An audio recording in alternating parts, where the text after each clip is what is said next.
text as long as it's visible for us to see. I think it's on 180. 90.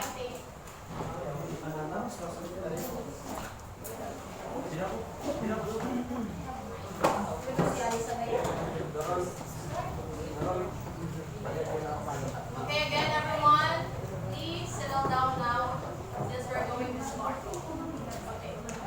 Good morning, class 3B. How are you feeling today? Very good. How do you feel that it's already Friday? It's right there that thank God it's Friday since you can have a vacation, you can catch up with your friends, or some of you can go home since some of you are working, right? Before anything else, let me first introduce myself. I am Myra Permistondo. Together with me are Mr. Marjan Pinuma and Ms. Nika Nuili Dua. We are your teachers this morning. May I know who's the secretary of this class?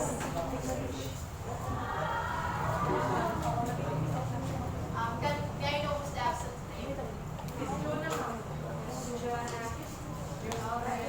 Okay, Ms. Juna is excused and all of you are present. Okay, despite from the fact that the students absent today, still majority of you are here. It seems like this section are eager to learn a new set of knowledge. Am I right, class? Yes! Okay, very good. So I have here class rules.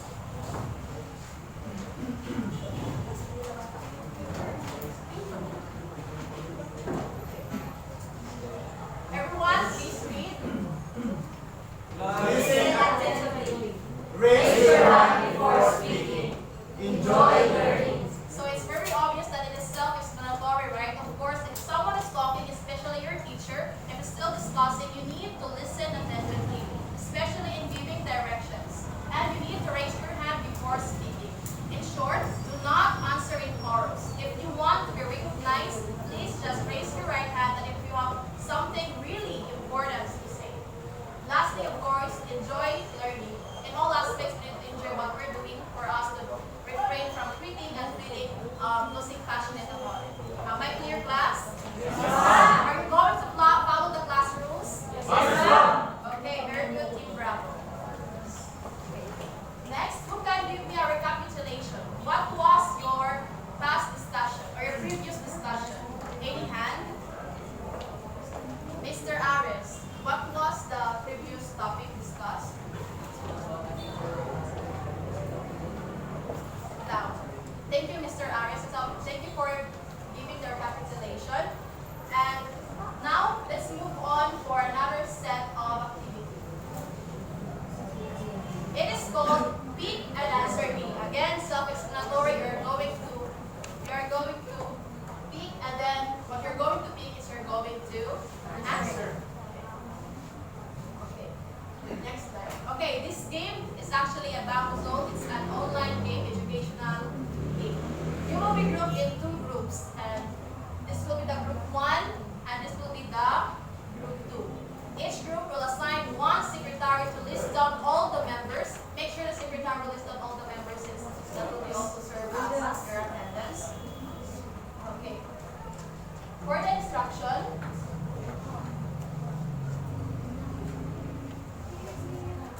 everyone, this gold column, please read. Class will be divided into two groups. 15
besides the group.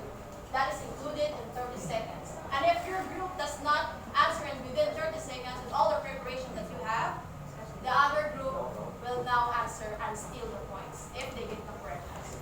Am I clear, class? No other questions? Okay. Let us now start. Starting from group 1. Choose your JF. We need to imitate.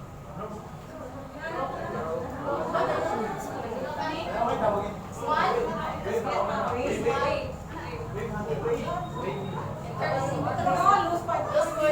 Okay na, kaya ko mag-start. Okay. Okay. Don't think that you choose the minus points without points. If you have 100 points, then will be deducted 5 points. Okay. Next. Okay, choose wisely. Group 2.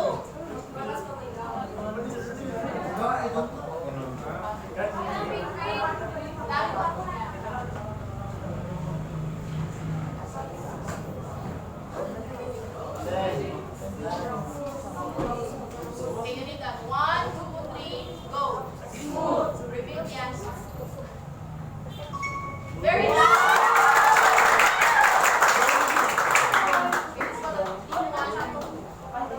Okay, team 2, choose your JIF.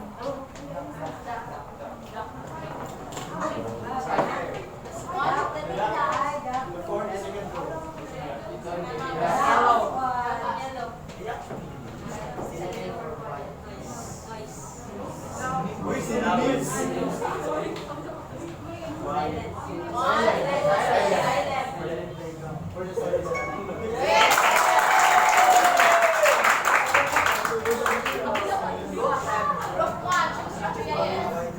remember, you have a points. If you get deduction points, then back to 0.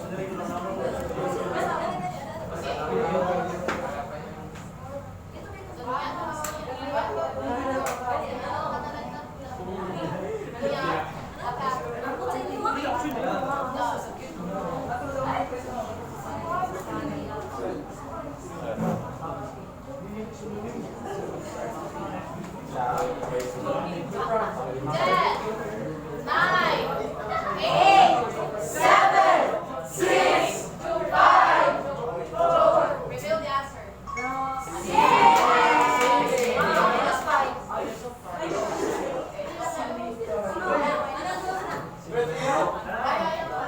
You need to agree as a group.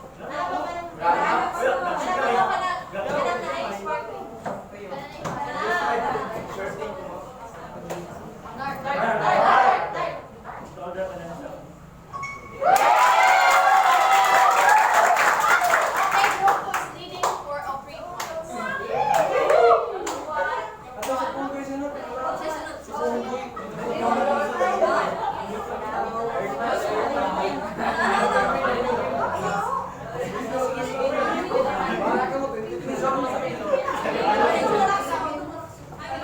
Okay, imitate. 1, 2, 3, go.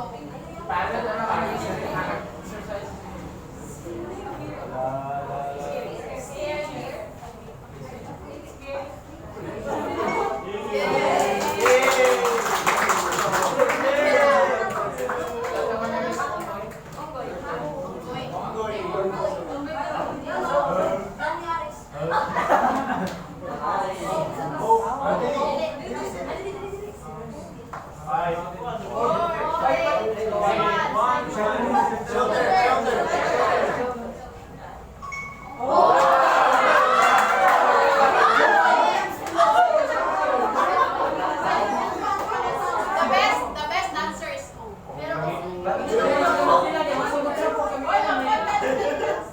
Okay, group 1.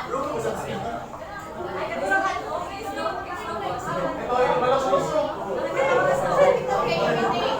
1, 2, 3, go.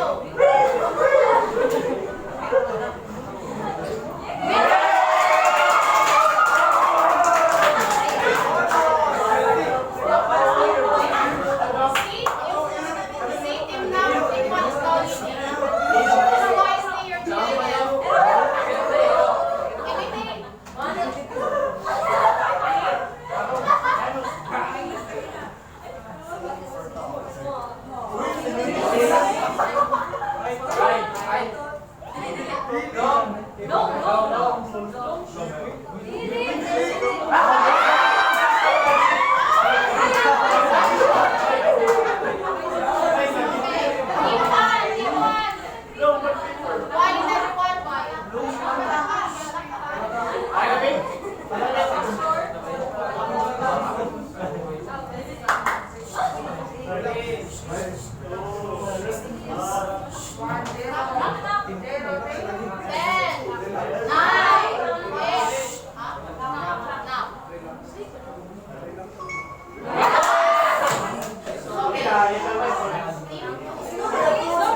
Boto.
Ikaw?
What's your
may bala.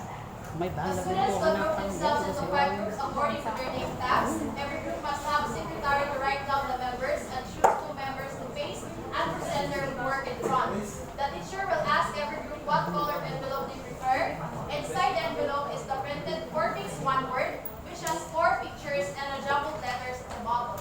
Each group will present a short yell to indicate they're finished, and the teacher will use this to decide which group will did it first. Okay, you may now proceed to your group according to your name tags. Green, blue, pink, purple, and orange. 10, 9, 8, 7, 6, 5, 4, 3,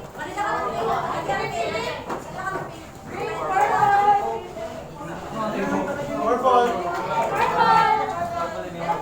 everyone, faster.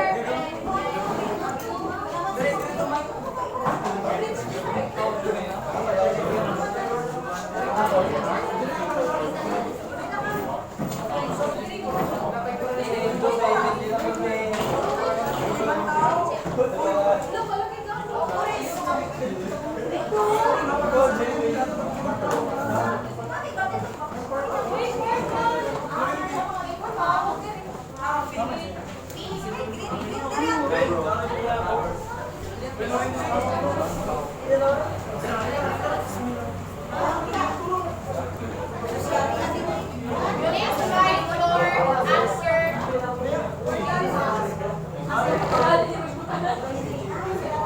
Yes. You need to write your answer.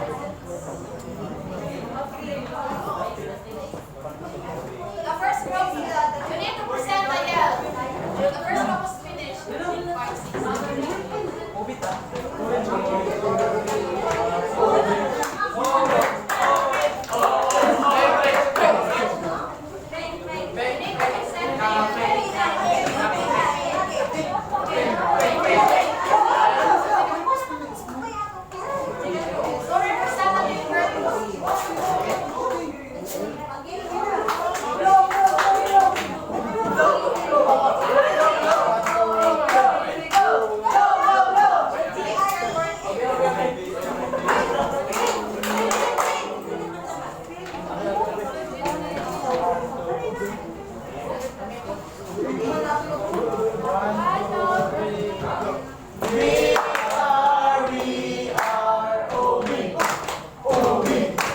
Raise your word here.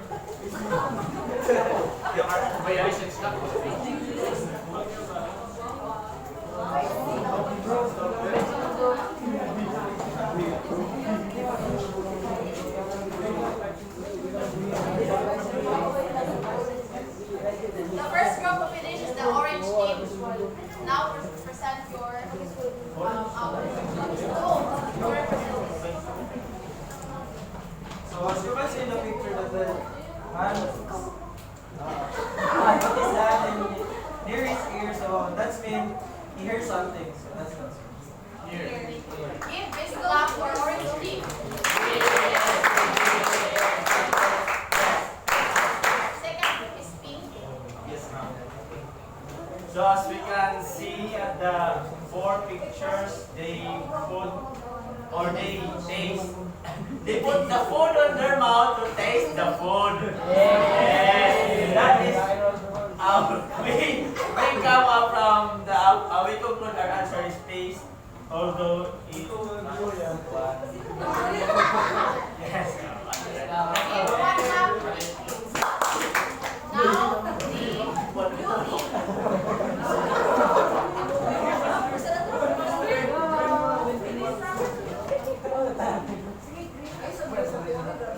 Good morning, everyone. So based on the picture, we come up with the answer side. Because as you can see, the eyes, it's all in the, that's all.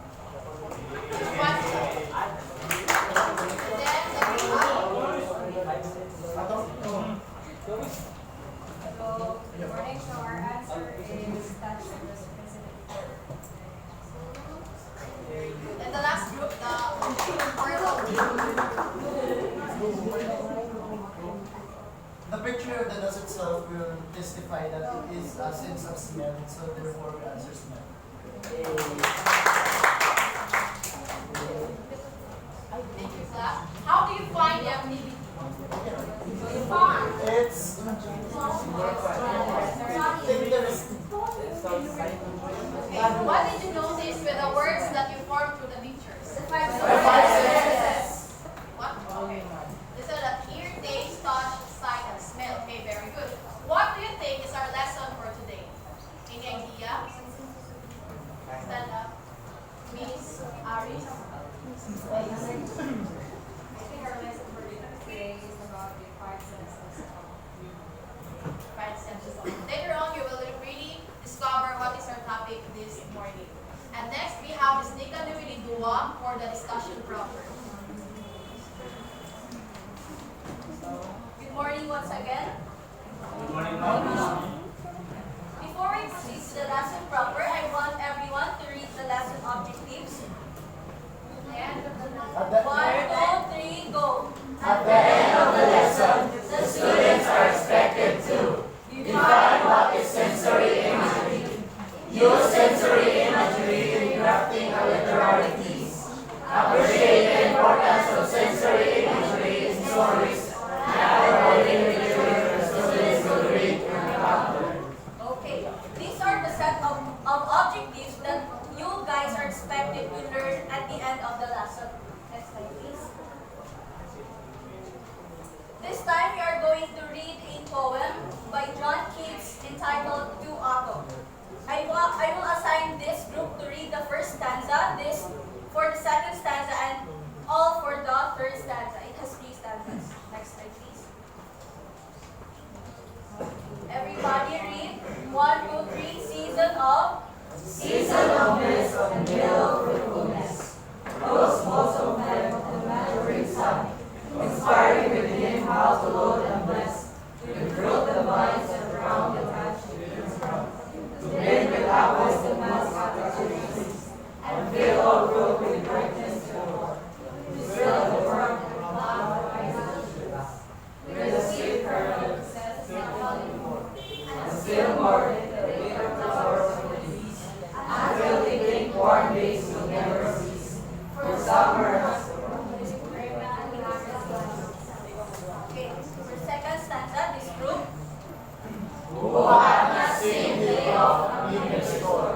Sometimes will ever see some wrong divine, sitting in careless on the granary floor, lying there soft lifted by the winnowing wind, or on a half-baked floral sun's sleep, grows with a gloom of bosses, while the hope spirit its swat and all its strength powers, and sometimes like a glitter glow looks deep, steady by the living in across the road, or by a cider press with vision blue, no watches the last closing hours by hours. Okay, thank you. For the last stanza, together. Where are the songs of spring? Aye, where are they? Think not of them. Thou hast thy music too. While red clouds bloom the soft dying day, and touch the stubble plains with rosy blue. Then I will hold forward the small among the river sorrows, burn aloft, or sinking as the light wind lifts or dies, and foreground comes loud bleak from hilly north. Each cricket sings, and now its treble soft. The redbreast whistles from garden grove, and gathering swallows twitter in the skies. Thank you. So what do you think is the poem all about? Anyone? Okay, Mr. Ernest Joy.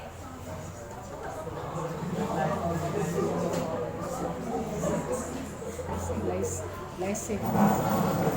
Sino pa yung doon? I'm checking the attendance na nil. 106 na wak mga nil. Robic. Sino pa? Sahunda. Ruel. Norso. Sino? Sino?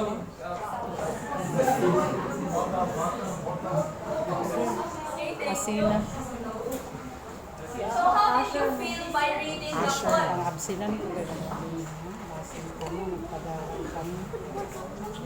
Mr. Mark Philip. Ano man ang nag-share sa lupa. Tama.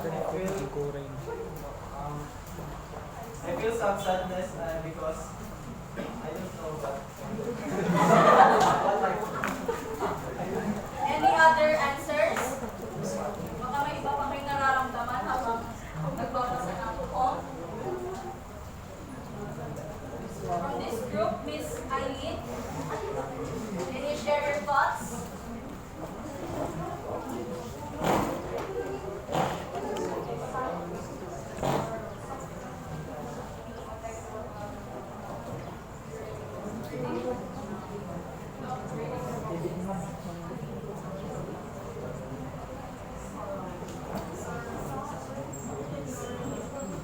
Okay, thank you for your ideas.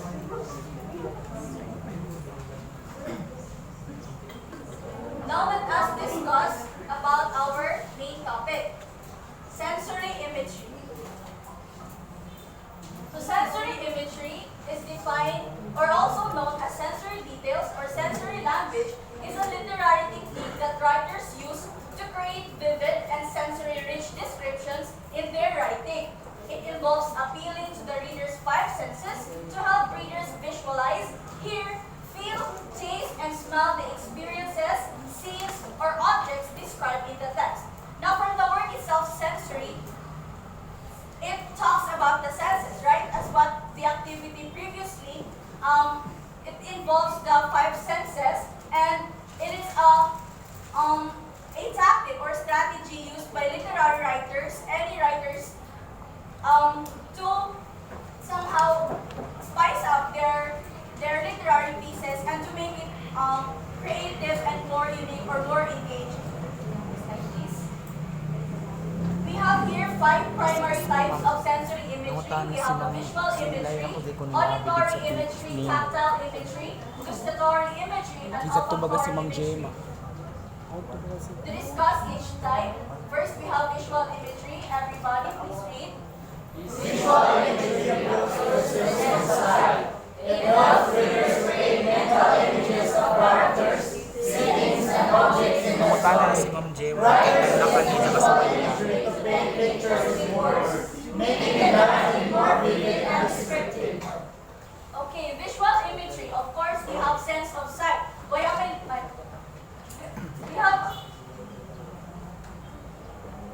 visual imagery. Of course, it is used to it helps the readers to somehow picture out what this scene looks like.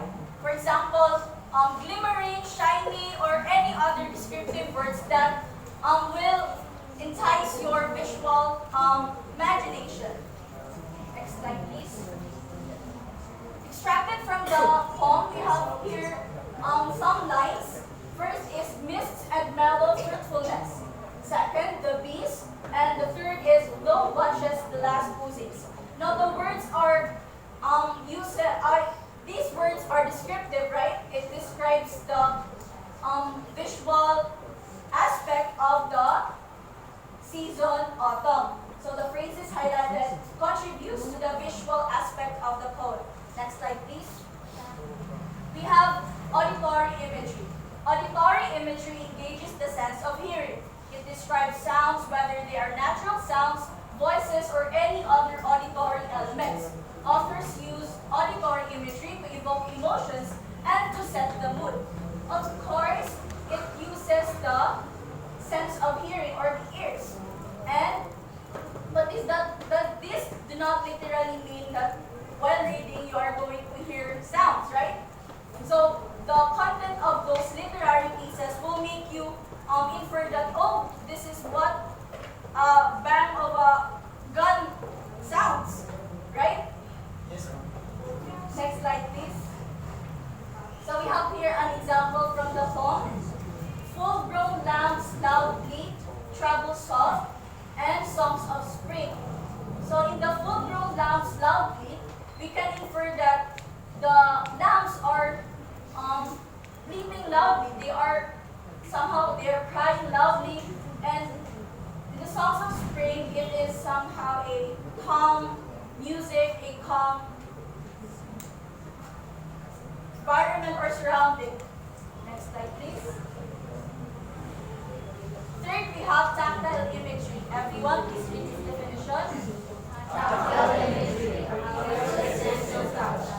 It describes pictures, literatures, and physical sensations.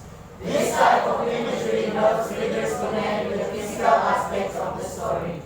Thank you. For the third type of imagery or sensory imagery, it discusses about the sense of touch. It's about the textures, temperatures, and physical sensations. Next slide, please. I have here an example. So we have here the winnowing wind. So we cannot see wind, right? We cannot hear wind. We cannot touch wind. So, we cannot touch wind, but it belongs to the tactile imagery since we can feel the wind, the winnowing wind. It is a feeling or a sensation when the wind touches. Next, we have gustatory imagery. The gustatory imagery engages the sense of taste. It describes flavors and tastes. Writers use gustatory imagery to make readers experience the culinary aspects of the story. So this has no other involvement to any hearing or seeing, but it involves the sense of taste. It describes how a certain food tastes. Does it taste bitter? Does it taste sweet? Is it sour? Is it or any other flavor that you can feel when eating or yeah. So an example from the poem, we have plum, the hazel shells, and a sweet kernel.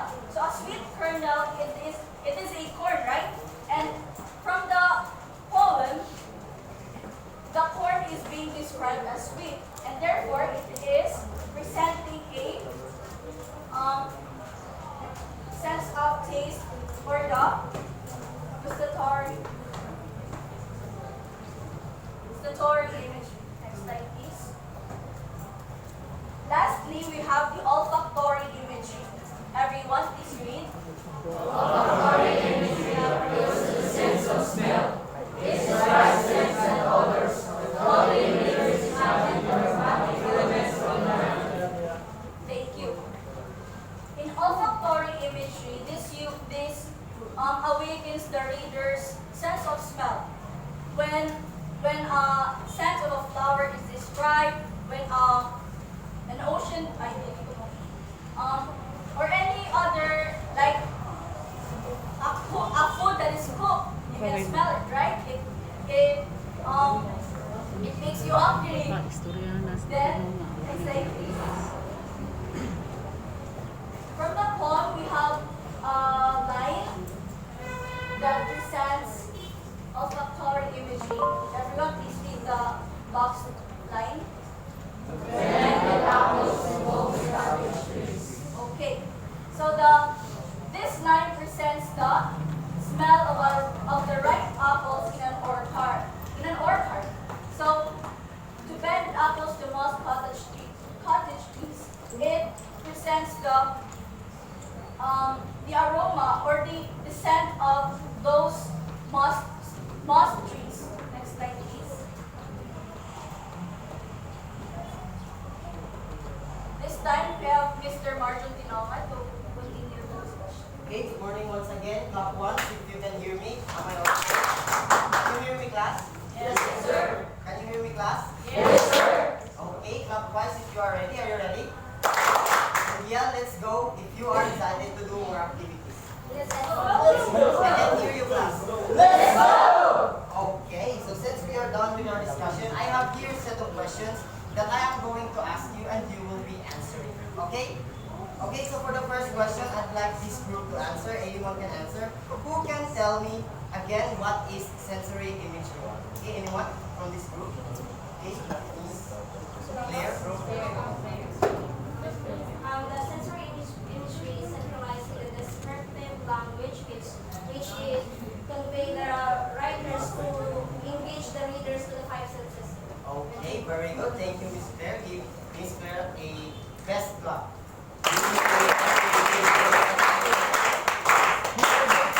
Okay, from this group, I would like you to give me an example of a sentence that uses sensory imagery. Anyone?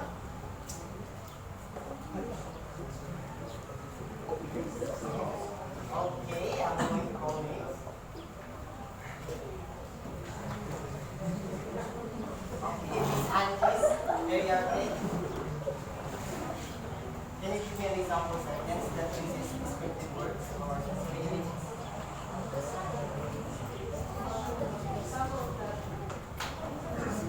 The right side. Okay, the bright side. Okay, I'll take that as one of the sentences. A bright side describes right. Okay, the bright side. So it describes a side which is bright. Okay, very good. How about that group? Can you give me one sentence that uses sensory imagery? Anyone? That appeals any senses. Okay. Miss Janu. Okay, please.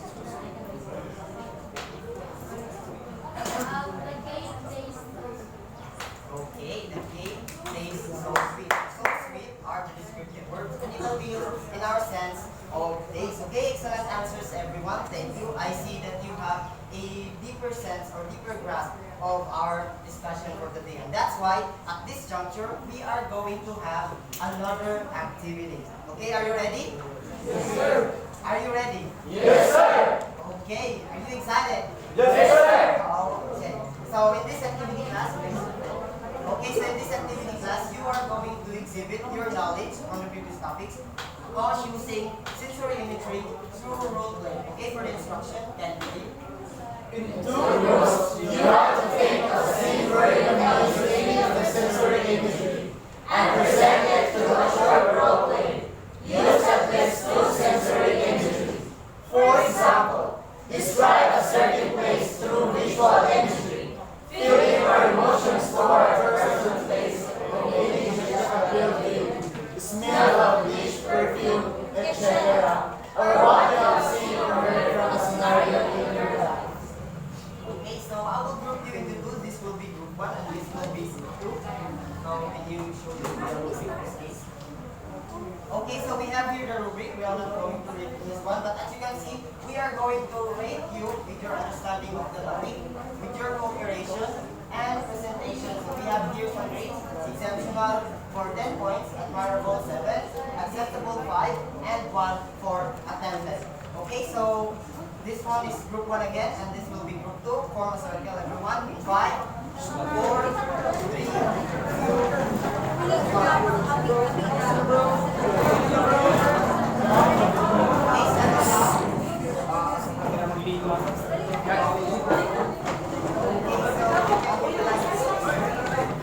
making your script, and I'll give you 2 minutes to wrap your script, and then you present your output, your performance. And we will see.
Hurry up.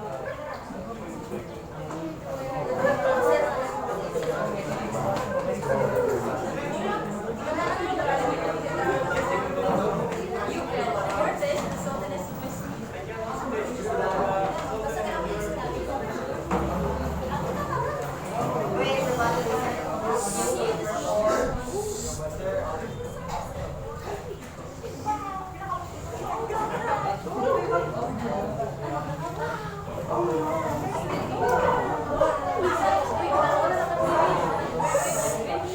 settle down.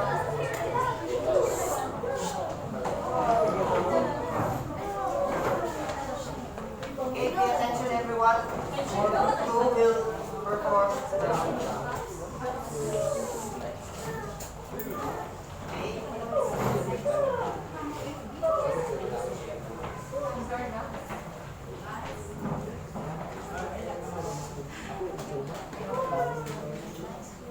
Okay. The road is especially for complicated. Yeah, I can feel the warmth of my lot in my hands. Folks, did you hear that? Najun that's full of milk is green. Come on, let's go. Okay, I nice clap for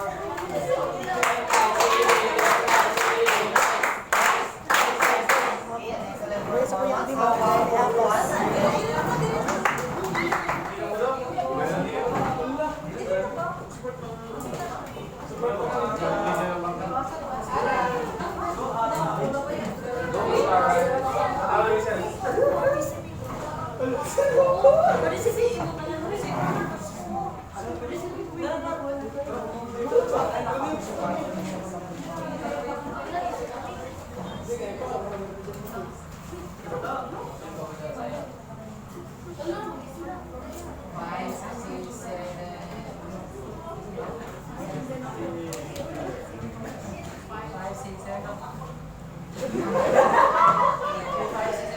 Oh, look, guys, the sun is setting. You wanna give it a shot?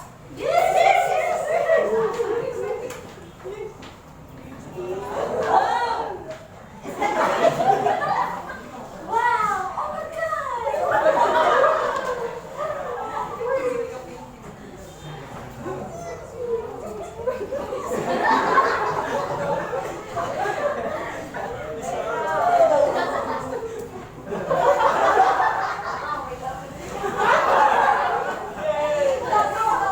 Yeah, I'm painting of a sky with a huge orange hiding between mountains.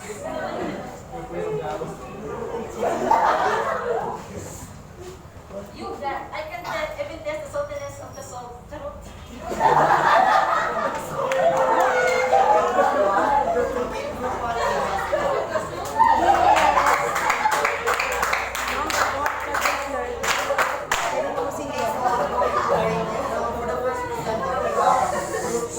Listen everyone. So I'm going to grade your performance. So this is for group 1. So your understanding of the topic was surely clear. So I'll give you 10 points. However, in your preparation, I'll only give you 7. I'll give you 10 points because I can see that all of you contributed and give ideas. However, in your presentation, I can see that you aren't prepared. So I'll only give you 7 points. And you have a total of 27 points only. So remember, it's 27 points, okay? For group 2, so surely they have understood the topic, so they presented some descriptive words. I think it was the latte, the coffee.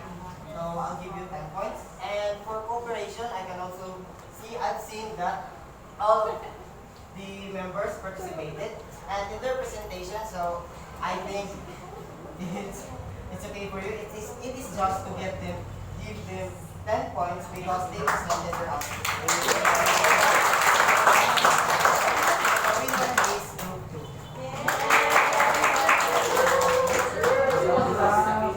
Thank you for your participation, everyone. Now we are going to proceed with our evaluation test. So kindly get one more sheet of paper. One more sheet of paper. Hurry.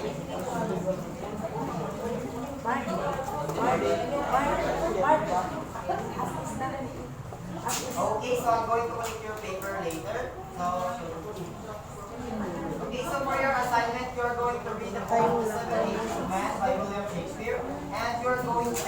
identify the sensory imagery being used and listed using a one-half sheet of paper. And also, you are going to read in advance about the quotation mark. Do you have any question, class? None, sir. Okay, if that's the case, you are dismissed. Thank you.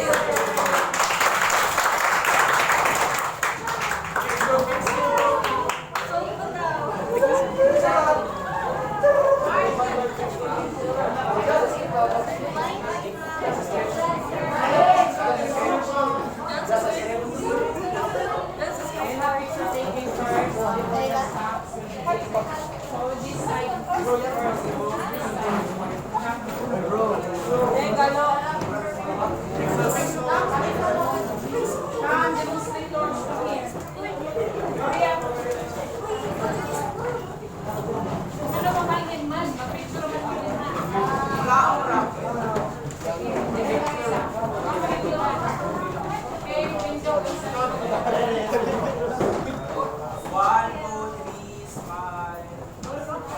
One, two, three, walk. One, two, three. One, two, three.